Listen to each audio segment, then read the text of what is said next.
حضور غوث پاک کی وہ شان ہے کہ حضور غوث پاک چوروں کو ابدال بنا دیتے ہیں، چوروں کو ولی بنا دیا کرتے ہیں۔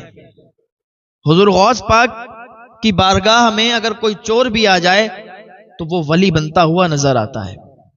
ایسے ہی ایک بات ذہن میں آئی کہ حضور غوث پاک رضی اللہ تعالیٰ عنہ کے پاس ایک شخص آیا، آنے کے بعد کہنے لگا کہ حضور غوث پاک میں آپ کا مرید بننا چاہتا ہوں۔ حضور غوث پاک فرماتے ہیں بالکل بن جاؤ، لیکن وہ کہتا ہے حضور میری ایک شرط ہے، اگر آپ میری وہ شرط پوری کر لیتے ہیں تو میں پھر آپ کا مرید بن جاؤں گا۔ قربان جائیں حضور غوث پاک پر، فرمانے لگے ٹھیک ہے تیری شرط کیا شرط ہے مجھے بتاؤ تو میں آپ کو بتاؤں۔ کہنے لگا حضور میری عادت ہے کہ میں چوری کرتا ہوں تو آپ کا مرید ہونے کے بعد بھی چوری کرتا رہوں گا، چوری نہیں چھوڑ سکتا۔ آپ نماز کے لیے کہیں نماز پڑھ لوں گا، آپ جس چیز کا حکم دیں میں وہ پوری کر لوں گا، لیکن چوری نہیں چھوڑ سکتا۔ حضور غوث پاک فرماتے تو پھر میں تجھے مرید کیوں بناؤں گا، میں تجھے مرید نہیں بناؤں گا۔ وہ کہنے لگا حضور آپ کو آپ کی والدہ کا واسطہ ہے۔ حضور غوث پاک نے جب اتنا سنا کہ اس نے والدہ کا واسطہ دیا تو حضور غوث پاک رضی اللہ تعالیٰ عنہ والدہ سے بڑی محبت فرمانے والے، حضور غوث پاک فرمانے لگے تو نے میری والدہ کا واسطہ دیا ہے، میں تبھی تجھے مرید بنا رہا ہوں، ورنہ میں تجھے مرید نہیں بناتا، لیکن میری بھی ایک شرط ہے، میں نے تیری شرطوں کو مان لیا، تجھے مرید بھی بنانے کے لیے تیار ہو گیا ہوں، لیکن میری ایک شرط ہے۔ وہ کہنے لگا حضور آپ کی جو بھی شرط ہے میں اس کو مانوں گا۔ حضور غوث پاک نے فرمایا ٹھیک ہے میری شرط یہ ہے کہ جیسے ہی اذان کا ٹائم ہو جائے بس کھڑے ہو کے اذان پڑھنے شروع کر دینا، تو جہاں بھی ہو، بازار میں ہو، گھر میں ہو، رشتہ داری میں ہو، کہیں بھی ہو، جب اذان کا ٹائم آ جائے تو اذان پڑھنے کے لیے کھڑا ہو جانا۔ اس نے کہا حضور اتنی سی بات ہے، میں تو سوچ رہا تھا کہ آپ کی بڑی لمبی چوڑی شرط ہوگی کوئی جو میں کر نہیں پاؤں گا، لیکن یہ تو بہت آسان ہے، آپ نے فرما دیا بس ہو گیا، میں آپ کی اس شرط کو کرنے کے لیے راضی ہوں، بس مجھے مرید بنا لیجئے۔ حضور غوث پاک رضی اللہ تعالیٰ عنہ نے اسے مرید بنا لیا، اب وہ حضور غوث پاک کا مرید ہو گیا۔ اب اس کا کام تو چوری کا تھا نا، گھر چلا گیا، تھوڑے دن گھر پہ رکا، اب جب پیسوں سے لالے پڑ گئے، پیسے ختم ہو گئے اور گھر میں فاقے ہونے لگے تو پھر بیوی کہنے لگی کہ ایسا ہے آپ کچھ کام دھندہ تو کرتے نہیں ہو، حضور غوث پاک کے مرید ہو کے آئے ہو، کچھ کام دھندہ کر لو۔ تو اس نے کہا تجھے پتا نہیں ہے میں نے حضور غوث پاک سے یہ شرط رکھی ہے کہ میں چوری نہیں چھوڑ سکتا، اور آپ نے شرط مان بھی لی ہے، میں چوری کر کے لاؤں گا، چوری کر کے لاؤں گا، گھر چلاؤں گا، دیکھ کھانا بھی لاؤں گا، ہر چیز لاؤں گا۔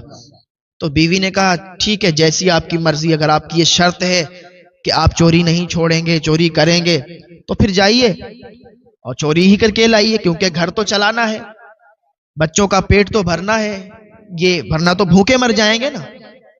کہنے لگا ٹھیک ہے صبر کرو، رات ہونے دو۔ رات ہوئی، رات کا سناٹا ہوا، شہر کے بہت ہی زیادہ امیر گھر میں اس نے چوری کا پلان بنایا، چوری کا وہ کرنے کا طریقہ سوچنے لگا کہ کس طریقے سے اس گھر میں جائیں اور چوری کر کے لائیں۔ تو اس نے پلان بنایا، ایک ترتیب اس کو سوجی کہ ہم رات کے سمے، رات کے سناٹے میں اس گھر میں جائیں گے، بورا لے کے جائیں گے اور سارا جو مال ہے، جو سونا ہے، جو وہاں کا جو بھی ان کی دولت ہے وہ اسی بورے کے اندر بھر کے لے آئیں گے، اس سے ہمارا کام چل جائے گا اور کافی دنوں تک ہم اس سے آرام سے بیٹھ کر کھائیں گے۔ تو ہوا کیا، رات کا جب سناٹا آیا تو اس نے ایک بورا لیا اور بورا لے کے اسی محل میں چلا گیا، اسی مالدار شخص کے گھر پہ چلا گیا۔ اللہ کا کرنا ایسا کہ ایسے گھر میں گیا کہ پورا گھر نمازی تھا، پورا گھر اللہ کی رضا چاہنے والا، اللہ کی عبادت کرنے والا تھا۔ تو اسی گھر میں چلا گیا، وہ بہت بڑا محل تھا اور بہت زیادہ وہ لوگ مالدار تھے اللہ کے فضل و کرم سے۔ رات کا سناٹا تھا، دیوال کود کے اندر گھسا، تلاش کرنے لگا کہ کہاں سے چوری کریں، کہاں پہ مال ہے ان کا، تو کافی دیر اسے تلاش کرنے میں لگی۔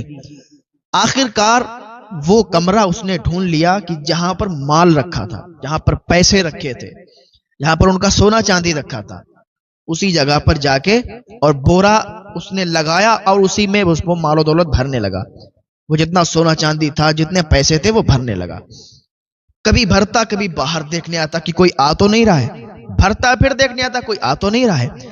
اسی کو کرتے کرتے اسے کیا ہوا کہ اس سے فجر کا ٹائم ہو گیا۔ ادھر حضور غوث پاک کی شرط تھی، اور حضور غوث پاک کی شرط، اسے یہ بھی پتا تھا کہ اگر غوث پاک کی شرط نہیں مانیں گے تو پھر معاملہ گڑبڑ ہے، کہ حضور غوث پاک نے اس کی شرط مانی تو اس کو بھی حضور غوث پاک کی شرط ماننی پڑی، تو اس نے بھی حضور غوث پاک کی شرط مانی، اور شرط کیا تھی کہ جس جگہ ہو، جہاں بھی ہو، اور اذان کا ٹائم ہو جائے تو اذان وہیں پر تجھے پڑھنا ہوگی۔ تو بس یہ شرط تھی۔ مال اس نے بھرا، پیسے بھرے، سونا چاندی بھرا بورے میں، بورا بند کیا، اور جیسے ہی پیٹ پر ڈالا تو جیسے ہی گھر کے باہر مطلب آنگن جو تھا اس میں آیا تو کیا دیکھتا ہے کہ فجر کی اذان ہونے لگی۔ جب فجر کی اذان ہونے لگی تو حضور غوث پاک کا وعدہ اور حضور غوث پاک کی جو شرط جو ہوئی تھی ان کے درمیان، اسے یاد آ گئی کہ حضور غوث پاک کی ایک شرط تھی کہ جہاں ہو، جس حال میں ہو، اذان کا ٹائم ہو تو اذان پڑھنے کھڑے ہو جانا۔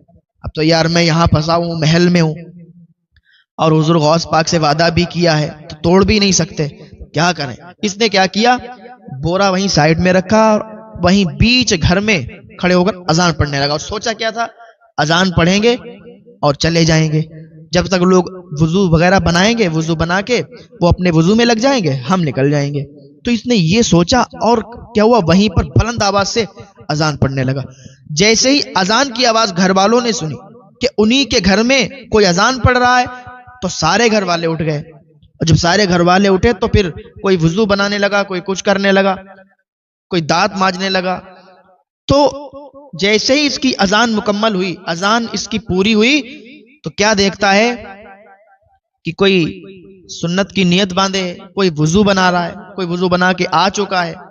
اب اس نے کہا اب کیا کریں، اب اگر بورا لے جا رہے ہیں یہاں سے مال و دولت کا، پیسوں کا اگر یہاں سے لے جا رہے ہیں تو پھر معاملہ گڑبڑ ہو جائے گا، پھنس جاؤں گا۔ کیا سوچا کہ ایسا کرتے ہیں کہ 2 رکعت نماز سنت کی نیت باندھ لیتے ہیں۔ اب اس نے کیا کیا، 2 رکعت نماز سنت کی نیت باندھ لی۔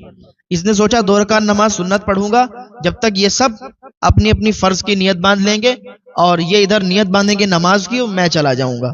اس نے 2 رکعت نماز سنت کی نیت باندھی، ادھر 2 رکعت نماز کے لیے کھڑا ہوا تو کیا دیکھتا ہے کہ جیسے ہی اس نے سلام پھیرا، کیا دیکھتا ہے پوری صف پیچھے لگی ہوئی ہے، اور سب بیٹھے ہوئے انتظار میں اس کے کہ جلدی سے حضور نماز پڑھیں، جلدی سے حضور سلام پھیریں تو جماعت قائم کریں، ادھر ہم لوگ جماعت میں شامل ہوں۔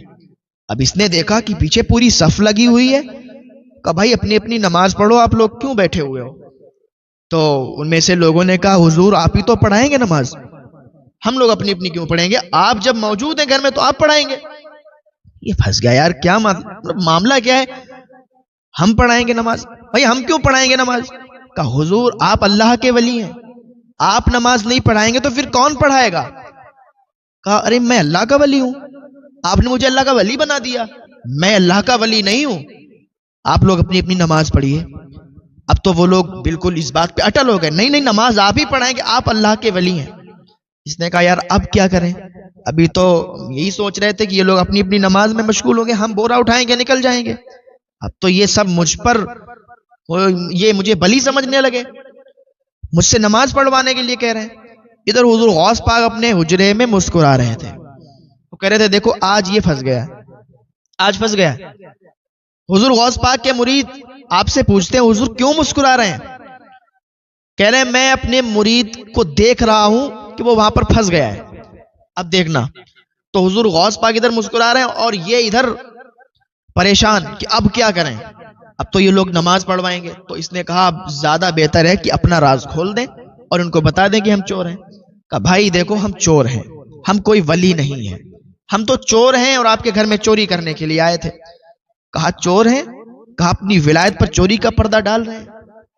ارے آپ تو پھر تو اور بڑے اللہ کے ولی ہیں کہ آپ ہم لوگوں سے بچنے کے لیے اپنی ولایت پر چوری کا پردہ ڈال رہے ہیں۔ کہا دیکھو بھیا ہم چور ہیں اور آپ کے گھر کا جتنا مال و دولت، جتنا سونا چاندی تھا ہم نے ایک بورے میں قید کر کے وہ دیکھو وہاں پر رکھا ہوا ہے، وہاں پر رکھا ہے۔ جب لوگوں نے دیکھا واقعی اس میں مال و دولت سونا چاندی تھا، پیسے تھے، تو لوگوں کا یقین اور زیادہ ہو گیا اور لوگ نعرے لگانے لگے کہ دیکھو دیکھو یہ کتنے بڑے اللہ کے ولی ہیں، انہوں نے ایک پل میں، ایک منٹ میں ہمارے گھر کا سارا مال، سارا پیسہ ایک بورے میں قید کر کے اور اپنی ولایت پر چوری کا پردہ ڈالنے کے لیے وہاں پر رکھ دیا ہے۔ اب اس نے سوچا کہ یہاں پر تو بہت الگ معاملہ ہے، اب کیا کریں؟ اس نے کہا ٹھیک ہے تکبیر پڑھو، تکبیر پڑھی گئی۔ اب اس نے کیا کیا؟ 2 رکعت نماز فرض کی نیت باندھی، سلام پھیرا، اور جیسے ہی سلام پھیرا تو کیا دیکھتے ہیں کہ جتنے لوگ پیچھے نماز پڑھ رہے تھے سب اس کے قدموں پہ آ کے گر گئے، سب اس کے قدموں پہ آ گئے۔ اب اس نے دیکھا کہ سارے لوگ اس کے قدم چوم رہے ہیں، اس کے قدموں میں آ گئے ہیں، اس سے دعائیں کروا رہے ہیں، اس کے قدم چوم رہے ہیں، تو اس نے حضور غوث پاک کو یاد کیا اور کہا یا غوث پاک آج ایک ٹائم کی نماز پڑھائی ہے، تو یہ عالم ہے کہ جتنے نمازی تھے پیچھے سارے قدموں پہ گر گئے، سارے قدم چوم رہے ہیں۔ اگر 5 وقتہ نمازی بن جاؤں گا، آپ کی ہر بات مان کے چلوں گا، تو پتہ نہیں پوری دنیا میرے قدموں میں آ جائے گی۔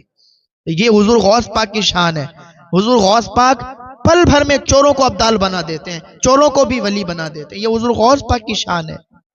ہاں، اور یہ حضور غوث پاک کا مہینہ چل رہا ہے۔ حضور غوث پاک کے نام کی فاتحہ کریں، حضور غوث پاک کے نام کا لنگر کرائیں، اللہ تعالیٰ آپ کے خزانوں میں برکتیں عطا فرمائے گا، اللہ تعالیٰ آپ کے رزق میں برکتیں عطا فرمائے گا، اور اتنا نوازے گا کہ حضور غوث پاک کے نام پر لنگر کریں گے، تقسیم کریں گے، لوگوں کو کھانا کھلائیں گے، اللہ تعالیٰ آپ کے مال بڑھا دے گا اور برکتیں عطا فرما دے گا، آپ کے گھر کی جو پریشانیاں اللہ تعالیٰ دور فرما دے گا۔ تو ایسا بالکل نہیں ہے کہ لوگ سوچیں کہ ہمارے پاس تو کچھ بھی نہیں، ہم کیسے حضور غوث پاک کے نام کا لنگر کریں گے؟ ارے بھائی، ہم اگر حضور غوث پاک کے نام سے کسی پیاسے کو پانی ہی پلا دیں گے، وہ بھی حضور غوث پاک کے نام کا لنگر ہو جائے گا۔